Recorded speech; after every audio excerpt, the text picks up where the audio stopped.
Romanos, capítulo 1, versículos 16 e 17.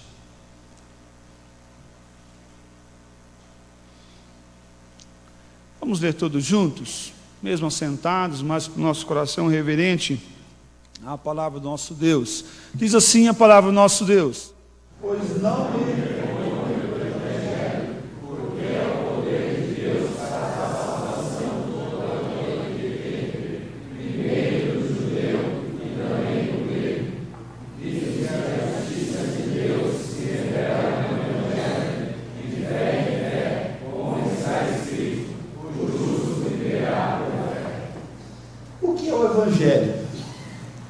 O que é o Evangelho? Lembra a definição de Evangelho? Na escola bíblica dominical que você veio, com certeza, e aprendeu uma definição de Evangelho. Lembram? Alguém se arrisca? Boas novas. Muitas pessoas se arriscaram aí, né? Boas novas, que maravilha! Boas novas. O que é o Evangelho de Jesus? As boas novas de Cristo. As boas novas de Cristo. É interessante pensarmos sobre esse Evangelho, e a princípio essa pergunta, o que é o Evangelho, nós podemos já meio que deduzir: pastor, boas novas, pronto, acabou, vamos fechar a Bíblia e vamos embora, fechou aqui, terminou. Não, espera um pouquinho mais. A princípio essa pergunta parece ser muito fácil a responder, mas você vai ver no decorrer desse período, desse tempo, que Evangelho é muito mais do que apenas uma definição de boas novas. Sim, é as boas novas, mas é muito mais, tem muito mais por trás dessa definição que nós podemos explorar e termos um conhecimento mais aprofundado sobre isso. Realmente é boas notícias, é a boas novas dos céus sobre as nossas vidas, e por isso devemos pensar sobre esse Evangelho, o Evangelho das boas novas, sim, das boas notícias, o Evangelho que traz para nossas vidas uma boa notícia. E que notícia é essa? Se é boas novas, se é boa notícia, que notícia é essa? Que notícia que te impactou, que notícia que mudou o teu coração, que notícia é essa que é boa? É boa nova para a tua vida. Qual que é essa boas novas? Se tem as boas novas, então tem que ter as coisas ruins do passado, do antigas. E esses são alguns conceitos que nós devemos pensar sobre as boas novas do céu. Porque para recebermos essas boas novas, nós estávamos na condição de pecadores, de miseráveis, de longe, afastados do Senhor Jesus Cristo, longe com o caminho certo para o inferno, o caminho certo para a destruição. E aqui vem as boas novas de salvação, que é Cristo Jesus Senhor, para mudar a nossa condição de pecadores, caídos, condenados ao inferno, a pecadores, arrependidos, determinados pelo Senhor à salvação e ao céu. Por isso o apóstolo Paulo, ele fala: pois não me envergonho do Evangelho, porque é poder de Deus, é poder dos céus, é salvação para a minha vida, é a mudança do meu coração, é a mudança dos meus paradigmas, é o meu quebrantamento diante do Senhor, ao ser confrontado com a boa notícia, ao ser confrontado com ao me deparar com as boas novas do Senhor e minha condição original, como eu estava, como eu pensava, como eu vivia. E aqui nós vamos ver que o Novo Testamento começa com os quatro evangelhos, os 4 evangelhos: Mateus, João, cada um trazendo a narrativa para um povo específico, os 3 primeiros semelhantes, sinópticos, e o 4 ali que veio também, como João, para abençoar. Cada um para um povo, cada um para um fim determinado. Mas não é só o Novo Testamento que fala do Evangelho, porque Jesus Cristo foi prometido, ou ele surgiu no Novo Testamento?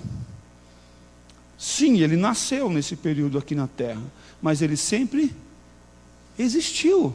As boas novas é Jesus Cristo que nasce, que vive, que entrega a sua vida por nós. Mas se as boas novas é Jesus, então você já tentou ver Jesus em outro lugar, a não ser no Novo Testamento? Já viu isso?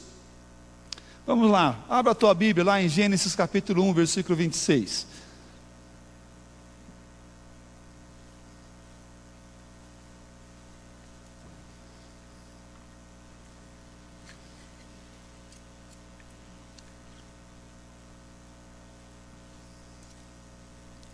Gênesis 1, 26.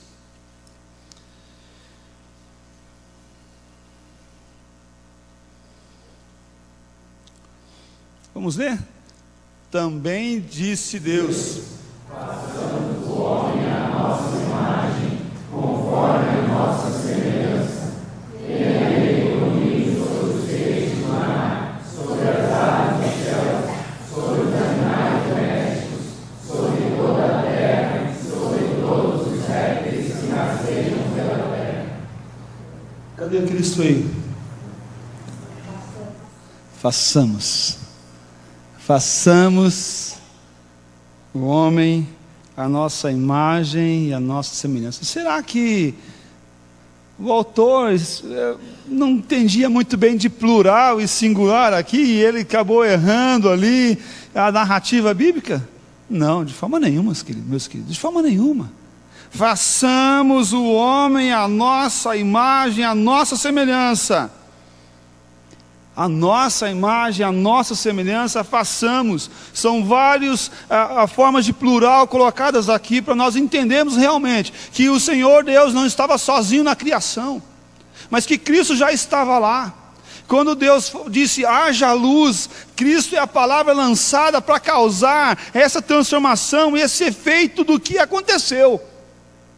É a determinação de Deus falando, e Cristo sendo a palavra, o Logos lançado para causar transformação e vida e paz. Cristo já estava no Velho Testamento e já existia. Se o Evangelho, as boas novas é Jesus, então o Evangelho está em toda a Bíblia. Em toda a Bíblia, no Velho e no Novo Testamento. É a Bíblia toda que nós devemos olhar para nossas vidas e para a nossa edificação.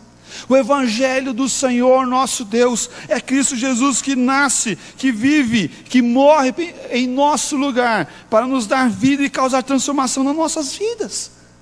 Esse Evangelho é poder de Deus para nossas vidas, meus queridos. Nós não podemos deixar isso escapar da nossa mente, porque caiu num conceito do mundo afora de ser evangélico. Já viu isso? Ser evangélico é moda, tranquilo, ser evangélico. E algumas vezes a gente passa vergonha com isso, né? Nós nos envergonhamos pelos outros. Pela graça do bom Deus, Deus permitiu que nós viéssemos comprar um apartamento, e depois eu vou falar sobre isso. E nós fomos comprar o piso lá na loja. E vai, conversa vem, conversa vai, e a vendedora falou de Deus, e eu acabei falando, eu creio nesse Deus, eu sou pastor inclusive, e o gerente que estava do lado ali, falou assim, depois ele saiu e voltou com ela, falou, quando você falou que você é pastor, eu também me arrepiei. Falei, opa, vou ganhar um desconto, né? Vou ganhar um desconto. Aí ele falou assim, porque eu fiz negócio 2 vezes com pastores aqui, e eu falei, acho que o desconto caiu fora agora. E ele falou, e com os 2 pastores que eu fiz negócio, eu tive problema com os 2. Eu baixei a cabeça e falei, meu Deus, tem misericórdia. Tem misericórdia, que tristeza no meu coração, meus queridos. Que evangelho é esse que nós estamos vivendo? Que evangelho é esse que está se vivendo afora? O evangelho da futilidade, o evangelho da conveniência, o evangelho para conseguir as coisas, o evangelho de troca, o evangelho de receber benefício, e não o evangelho de confessar pecados, e não o evangelho de conhecer Jesus Cristo como o Senhor e Salvador da vida, o evangelho que causa transformação e impacto em nosso coração, e nos faz testemunhar de sermos evangélicos.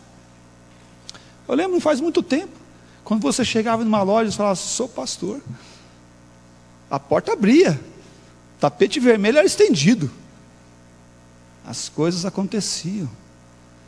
Hoje parece que você fala que é evangélico, opa, calma aí, espera um pouquinho, o cara já coloca o celular no bolso, já pega a carteira que está na mesa e já deixa de lado. Que triste ver que evangelho é esse que tem se vivido, o evangelho não bíblico, o evangelho da futilidade.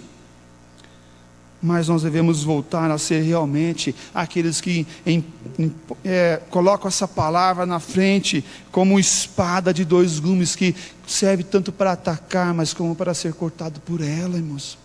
Esse evangelho verdadeiro do Senhor Jesus Cristo em nossas vidas deve primeiramente causar transformação em nossa vida. Esse evangelho é as boas novas do reino de Deus e a salvação em Cristo Jesus, é a proclamação da graça através de Cristo o Salvador. Essa mensagem não pode apartar-se de nós. Essa mensagem deve causar o efeito transformador em nossos corações, para crermos realmente que Deus salva o pecador, a começar das nossas vidas, e transforma as nossas vidas, daquele que está abatido, cansado, oprimido, para receber o evangelho da graça e do amor de Deus Todo-Poderoso.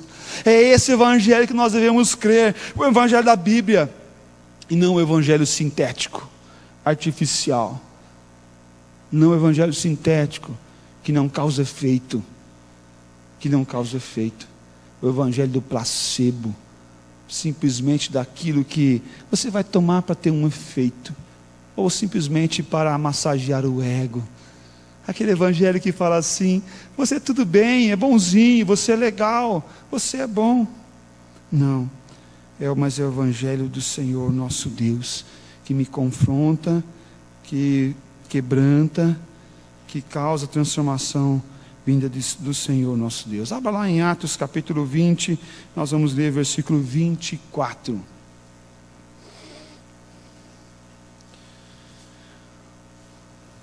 Depois a mídia, se quiser se preparar, Mateus 4, 23, posterior também. Atos 20, versículo 24.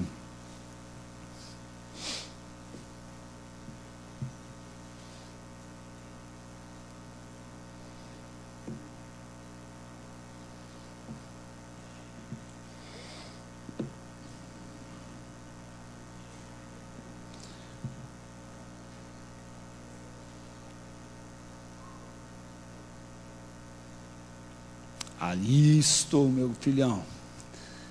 Vamos ler todos? Porém, em nada considero a vida preciosa para mim mesmo, contando que complete a minha carreira e o ministério que recebi do Senhor Jesus, para testemunhar o evangelho da graça de Deus. O evangelho o quê? Da graça de Deus. O evangelho da graça. Lembra graça? Não é aquela pessoa que chamava ela de graça, não é, tá? Não é. O evangelho da graça é o evangelho do perdão, daquilo que nós não merecemos, mas daquilo que Deus vem e nos dá sem nós nos merecermos, sem nós merecermos de verdade. O evangelho da graça é o perdão vindo de Deus, é a transformação, é a salvação que nós não merecemos e não temos como pagar. O evangelho da graça é o evangelho que causa uma transformação sem a nossa ação, mas é o evangelho do perdão, da restauração e de uma transformação que vem de dentro para fora, para causar essa transformação. É Deus que tem a ação por completo. Nós só somos passageiros dessa graça do Senhor nosso Deus. Mateus capítulo 4, versículo 23. Percorria Jesus por toda a Galileia, ensinando nas sinagogas, pregando o evangelho do reino e curando toda sorte de doenças e enfermidade entre o povo. Mateus 4, 23. Percorria Jesus pregando nas sinagogas, pregando o quê? O evangelho do reino, o evangelho do reino, pregando o evangelho do reino e curando mas a pregação que ele tinha era o evangelho do reino do seu Pai, o evangelho do reino de Deus, o evangelho que causa transformação, uma boa nova do reino. É nossa mensagem, é o que Jesus pregava, é o que Jesus anunciava, é o que Jesus estava colocando para aquele povo. Romanos capítulo 15, versículo 19, pelo poder de sinais e prodígios e pelo poder do Espírito Santo, de modo que desde Jerusalém e arredores até a Ilíria, porém, tenho divulgado o Evangelho de Cristo. O apóstolo Paulo tinha essa certeza de pregar o Evangelho de Cristo e anunciar esse Evangelho a todo tempo, e ele percorria todos os lugares pregando o Evangelho de Cristo. Não é o Evangelho, mas é o Evangelho de Cristo Jesus, esse Evangelho da paz, da salvação, e era pregado e anunciado esse Evangelho. Não é o Evangelho da conveniência, mas é o Evangelho do Senhor nosso Deus, o Evangelho que causa essa transformação. Por isso o apóstolo Paulo fala: eu não me envergonho do Evangelho. Eu não me envergonho do Evangelho, porque ele vivia esse Evangelho, pregava esse Evangelho, anunciava esse Evangelho para todas as pessoas. Aquele que perseguia, agora deixou de perseguir para ser perseguido por amor ao Evangelho, por amor ao nosso Deus, por amor à pregação dessas boas novas, por amor a essa transformação que vem de dentro. Não no Evangelho sintético, mas o Evangelho original de Cristo Jesus. Apocalipse capítulo 14, versículo 6, esse você vai abrir lá. Apocalipse 14, versículo 6.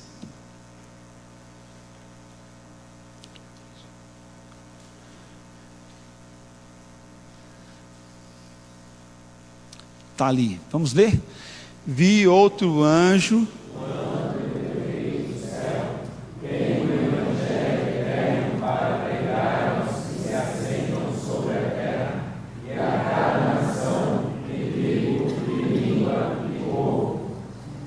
Evangelho?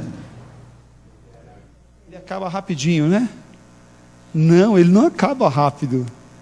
Ele é eterno. É eterno. Algumas vezes você viu que parece que o Evangelho está demorando, as coisas não acontecem como você gostaria. Você fala de Jesus e a pessoa aparentemente aceita as boas novas. Daqui a pouco ela está na igreja, daqui a pouco ela some. E você fala: meu, cadê o cara? Cadê a pessoa que eu preguei de Jesus para ela? Cadê aquela pessoa que estava vindo? Sumiu. As boas novas parecem se tornaram velhas. As boas novas se tornaram, parecem velhas, passadas. Água que passou. Água que passou. Não, meu querido, o Evangelho é eterno. Ele não muda, ele não acaba. Ele não passa. É porque ele fala do Deus eterno, que é imutável, que é grande, que é maravilhoso. Greg Gilbert, em seu livro, o que é o Evangelho, ele disse: um Evangelho debilitado leva a uma adoração debilitada. Vou repetir. Greg Gilbert, em seu livro, o que é o Evangelho, é um livretinho assim, pequenininho. Veja, da Fiel, das 9 marcas de uma igreja saudável. Recomendo. Um Evangelho debilitado leva a uma adoração debilitada. Se você crê realmente nesse Evangelho, no Evangelho que é eterno, que é imutável, no Evangelho que é do reino de Deus, no Evangelho que é de Cristo Jesus, é o Evangelho da graça, da transformação, do perdão, você não vai ter um Evangelho debilitado. Você vai crer em todos os momentos, confiar em Deus em todos os momentos, entregar a sua vida em todos os momentos, receber a transformação do Senhor em todos os momentos, para ter uma adoração, não aqui na igreja, não é esse momento dos louvores, dos cânticos, dos hinos, do coral, ou seja, do hino do inário, não, mas é de uma vida que adora ao Senhor constantemente. É isso que o apóstolo Paulo diz lá em Romanos capítulo 12, versículo 1 e 2. De um culto vivo, santo e agradável a Deus, que é o nosso culto racional, é do culto vivo ao Senhor. Um Evangelho centrado na pessoa de Cristo Jesus, vai trazer uma adoração centrada em Cristo Jesus, de uma vida centrada em Cristo Jesus. Esse é o Evangelho de Cristo, é o poder de Deus, que nos tira do pecado, e nos salva. Essa mensagem é transformadora, meus irmãos. Essa mensagem é de crer mesmo que as pessoas não aceitam como nós gostaríamos, mas de continuar pregando todo dia, de continuar anunciando esse evangelho das boas novas, porque sempre é boa nova. Nós estamos chegando o mês de abril já, está quase aí, né? Está quase aí. O que acontece no mês de abril, gente? Do pessoal do coral aí, o que acontece no mês de abril? A gente tem assim algo bem glamouroso na nossa igreja. Cantata de Páscoa. Olha lá, cantata de Páscoa. Vamos na cantata de Páscoa. Por que todo ano nós fazemos cantata de Páscoa? Hã? Porque é bonito? É bonito, não é? Bonito. Culto da ressurreição no domingo. Porque todo ano nós fazemos culto da ressurreição no domingo. Porque todo ano nós comemoramos ao Natal. Por quê? Não podia comemorar uma vez só e pronto. Nasceu. Ok. Morreu, ressuscitou. Sabe por que nós comemoramos todos os anos? É porque é uma mensagem que deve ser pregada sempre. É uma mensagem que deve ser pregada constantemente. A mensagem de salvação, de transformação, a mensagem de vida eterna. É a mensagem que o Senhor Deus nos dá para anunciar esse evangelho que salva o pecador. Um evangelho debilitado levará a pessoa a ter uma adoração debilitada. Creia no evangelho, creia no poder de Deus, confie, coloque tudo ao Senhor, que é poderoso para fazer infinitamente mais. Mas eu gostaria que você abrisse mais uma vez a sua Bíblia, e aí lá em Romanos, capítulo 1, nós vamos ler do versículo 16, agora até o versículo 21. E eu que me detenho um pouquinho sobre esse texto.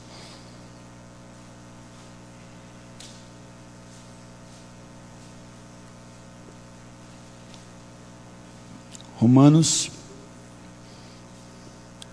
1, 16 a 21. Presbítero Valdir, você pode se colocar em pé e ler para nós, por favor? Pois não me envergonho do Evangelho, porque é poder de Deus para a salvação de todo o que crê, primeiro o judeu e também o grego. Visto que a justiça de Deus que revela no Evangelho, de fé em fé, como está escrito, o justo viverá pela fé. A ira de Deus se revela do céu contra toda a impiedade e perversão dos homens que detêm a verdade da injustiça. Porquanto o que Deus se pode conhecer é manifesto entre eles, porque Deus se manifestou. Porque os atributos invisíveis de Deus, assim o seu poder, o seu eterno poder, como também a sua própria divindade, claramente se reconhecem desde o princípio do mundo, sendo percebidos por meio das coisas que foram criadas. Tais homens são, por isso, indesculpáveis. Portanto, tendo conhecimento de Deus, não glorificaram como Deus, nem deram graças. Antes se tornaram nulos em seus próprios raciocínios, obscurecendo-lhes o coração insensato. Porquanto, tendo conhecimento de Deus, não glorificaram como Deus, nem lhe deram graças. Antes se tornaram nulos em seus próprios raciocínios, obscurecendo-lhes o coração insensato. Até aí, obrigado, querido. Meus queridos, não sei se você percebeu. O apóstolo Paulo ele começa a falar: não me envergonhe do evangelho, porque é poder de Deus, versículo 16. Versículo 17, porque o evangelho é revelado de fé em fé, em justiça, e o justo viverá pela fé. Versículo 18, ele fala que os céus é revelada a ira de Deus contra a impiedade, a injustiça dos homens. E aí versículo 19, acompanhe aí comigo. Porquanto o que Deus pode conhecer, nele se manifesta, tal. Versículo 20, pega lá. Versículo 20, olha atentamente esse versículo. Percebe que ele fala de pessoas que estão conhecendo o Evangelho. Ele fala dele, que conhecia o Evangelho, de pessoas que estavam conhecendo o Evangelho. Pois os seus atributos invisíveis e o seu eterno poder e divindade são claramente vistos desde a criação do mundo, sendo percebidos mediante as coisas criadas, de modo que eles são indesculpáveis. Indesculpáveis por quê? Porque eles conheciam o Evangelho, Eles conheciam a mensagem da salvação, eles conheciam as boas novas. E agora versículo 22. Versículo 21. Porquanto, tendo conhecido a Deus, o que eles não fizeram? Não glorificaram. Quem? A Deus. Meus queridos, olha que sério que é isso. O apóstolo Paulo está chamando a atenção da humanidade, porque essa humanidade pecou por não dar glórias a Deus, por não glorificar a Deus, conhecendo a Deus. Esses não glorificaram a Deus. Pelo contrário, eles não deram glórias a Deus, ficaram na sua insensatez, no seu coração obscurecido, no seu coração insensato, e eles não glorificaram a Deus. E as consequências de não glorificar a Deus são severas, são duras, são tristes. E Deus entrega a esses homens as suas paixões, Deus entrega a esses homens a sua incredulidade, Deus entrega a esses homens ao desejo carnal, às suas concupiscências, porque eles, conhecendo a Deus, porquanto tendo conhecido a Deus, contudo não glorificaram como Deus. Tem pessoas que sabem a Bíblia inteira, vêm na igreja sempre, mas não glorifica a Deus, não entrega o seu coração ao Senhor, não abre a sua vida para Ele, não deixa Ele entrar na sua vida e causar transformação, não quer um compromisso com Deus e muito menos com a sua igreja, não quer um passo a mais, não quer dar um passo a mais conhecendo a Deus. Meus amados, glorificar a Deus, exaltar a Deus, é se entrelaçar com Ele, viver para Ele, exaltar a Ele, glorificar a Ele e caminhar com Ele. Versículo 23 de Romanos 1. E mudaram a glória de Deus incorruptível em semelhança à imagem de homem incorruptível, e aves, e quadrúpedes, e répteis. Percebe o que ele está falando? Ele está falando da idolatria. Esses homens deixaram de glorificar ao Senhor Deus Todo-Poderoso, conhecendo a Deus, deixaram de exaltar a Ele, e começaram a exaltar imagem esculpida por homens, imagem de répteis, imagem de quadrúpedes, imagem de pessoas, e deixaram de glorificar a Deus, de exaltar a Deus. Meus queridos, que triste observar que isso acontece com o ser humano, com a pessoa. Vê Deus, mas não glorifica a Deus. Prefere as coisas humanas, construídas por mãos humanas, e estão progredindo na sua maldade, na sua destruição. Preferem adorar répteis, quadrúpedes e aves do que a Deus. Lamentável. Meus queridos, como você tem adorado a Deus? Como você tem glorificado o nome dEle? Como você tem aceitado esse Evangelho? Como você tem visto esse Evangelho de poder de Deus sobre a sua vida? Algumas vezes pode ser, nem precisa ser uma imagem lá na parede. Algumas vezes pode ser uma pessoa, na tua casa, não sei o que pode ser. Tudo que você colocar no teu coração como Deus, que não seja Deus Todo-Poderoso, é pecado. É pecado. E você deve se arrepender em nome do Senhor Jesus e colocar o seu coração diante do Senhor. Existe a solução, e essa solução é Cristo Jesus. E o apóstolo Paulo, na mesma carta a Romanos, agora no capítulo 3, versículo 21 a 26, Romanos 3, 21 a 26, ele vai trazer essa solução daqueles que precisam e são desafiados por Deus a ver o toque do Senhor, a sentir essa transformação, a sentir esse poder vindo do céu sobre a sua vida. Romanos 3, 21 a 26. Agora a solução é Cristo, e Ele vai trabalhar justamente esse conceito. Leamos todos. mas agora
aquele que tem fé em Jesus, aquele que olha o Evangelho e não só vê como uma mensagem bonita e agradável, mas aquele que é tocado por Cristo Jesus, pelo seu precioso sangue.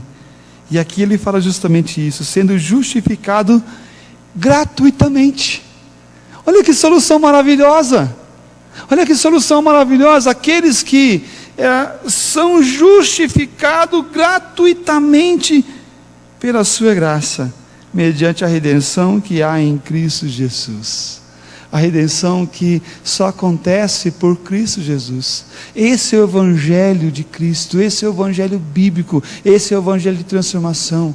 Não importa o que você fez, não importa o que aconteceu na sua vida, o importante é agora, você e Deus, a tua reconciliação, o perdão, a cura, a transformação, o Evangelho causando transformação na sua vida diariamente. O arrependimento do pecado, o não pagar por isso, mas ver e aceitar que o Senhor Deus é todo-poderoso, que salva o pecador e que transforma as nossas vidas para louvar e glorificar ao Senhor.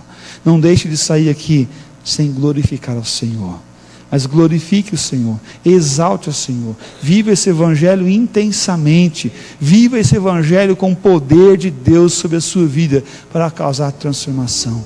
Ao sair daqui, veja Cristo, glorifique como um verdadeiro evangélico, que vive o Evangelho da cruz diariamente sobre as nossas vidas.